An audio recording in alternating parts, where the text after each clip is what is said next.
Hi folks, this is all the fruit, and I found some amazing ancient carob trees in the historic botanical garden of La Concepcion in the city of Malaga in Spain.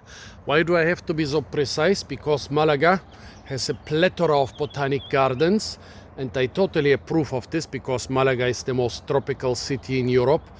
So you have to use this climate and you have to put a lot of botanic gardens here. Why is it a historic botanic garden? It's basically the site of an old farm slash villa owned by some English family for some time, which has now been turned into a public botanic garden.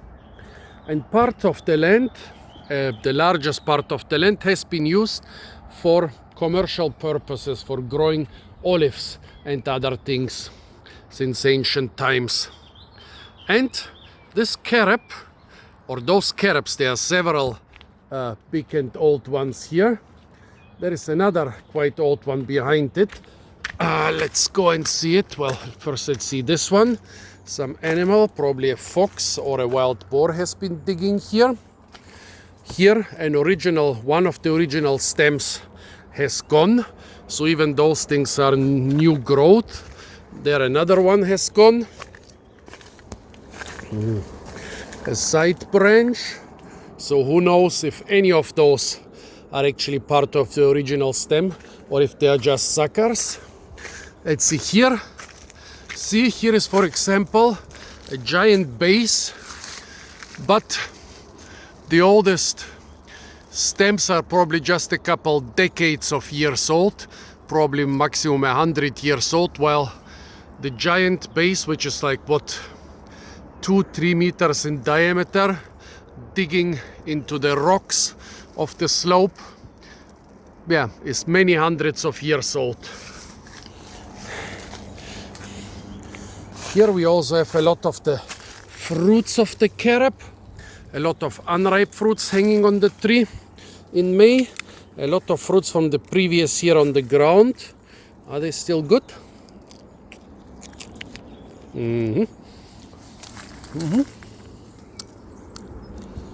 Surprisingly, still seems to be good. Sweetness, typical carob flavor, no rotten flavor. What about this one? Even better. It's strange because this winter was very rainy.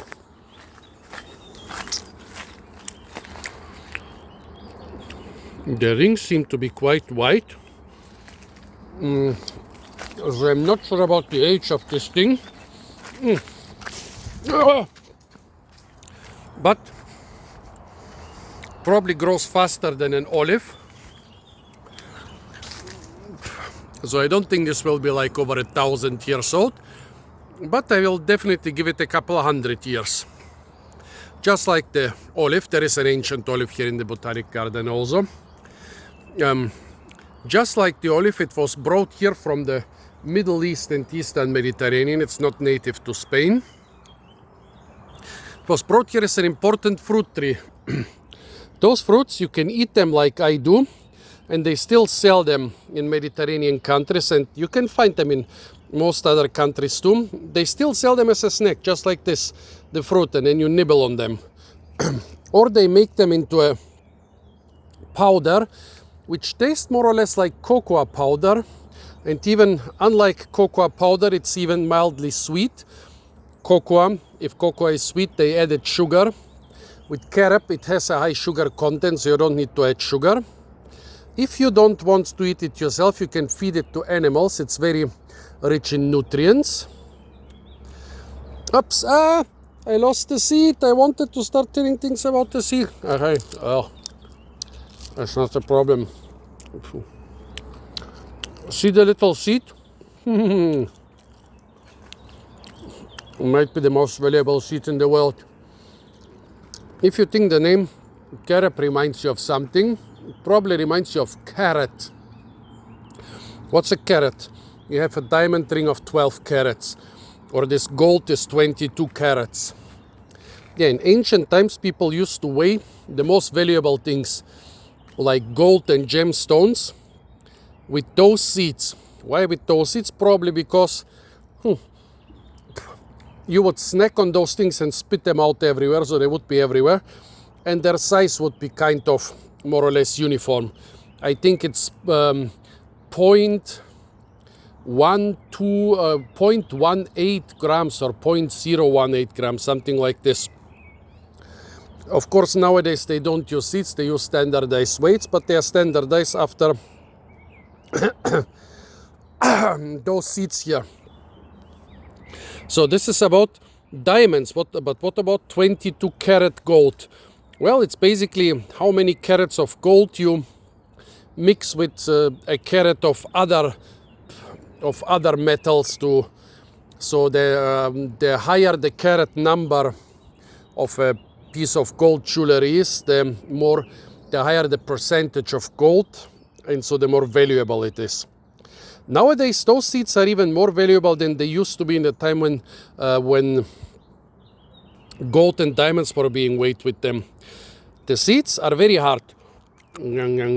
I could bite through one of them, but it wouldn't be too healthy for my teeth. Those seeds, when you crush them in commercial mills, inside they contain a congealing agent. It's basically like vegan gelatin. You know, you take some water, mix it with this stuff, and oops, you end up with a jelly, with a more or less firm thing you can eat as a dessert. You take the water, which is a refuse from the cheese production, you mix it with the stuff, and you get more cheese. Wow! You take some sort of juice, mix it with this stuff, and you get jelly. Wow! Nowadays there is a huge market for those things, because in Europe pig gelatin, or a mixture of pig and cow gelatin, was used for centuries for congealing things. But now with so many vegans and Muslims here, you cannot do this anymore. You lose a very big part of your clientele. And so now one of the big substitutes are those things. A farmer in Portugal told me, who has a couple of those trees on his land, told me he makes quite good money from those ancient trees. He collects the fruits, he rakes them together with a rake, he sells them, and he makes a couple €1,000 a year just from those things. Like a couple days of work, a couple €1,000. Of course, you need to have the land with those trees.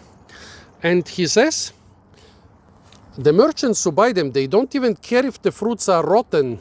You know, originally you would want non-rotten fruits to sell them to people to eat, but they don't care if the fruits are rotten, because he said the seeds might be 10% of the weight, but they are 90% of the price. If the fruit is rotten, okay, we'll just use it to feed animals or as fertilizer, or we will just throw it away or whatever.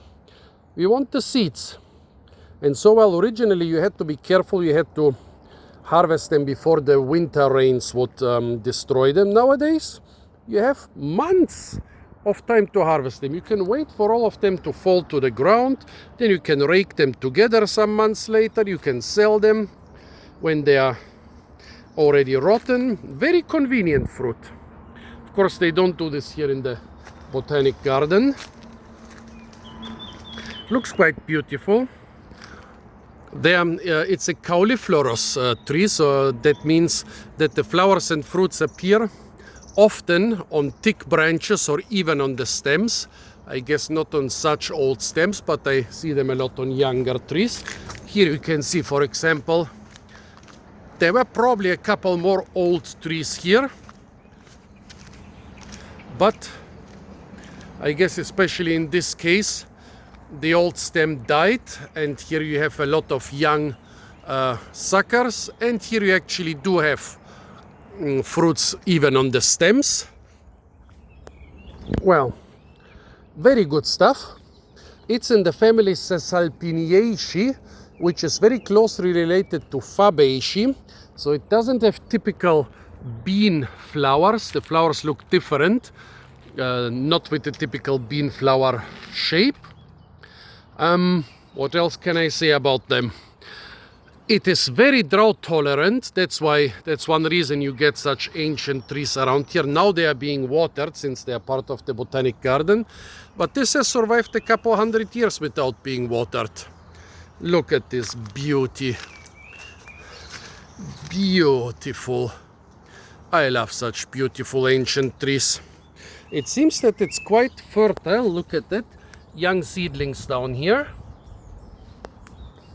Beautiful tree. I'm really happy I found it.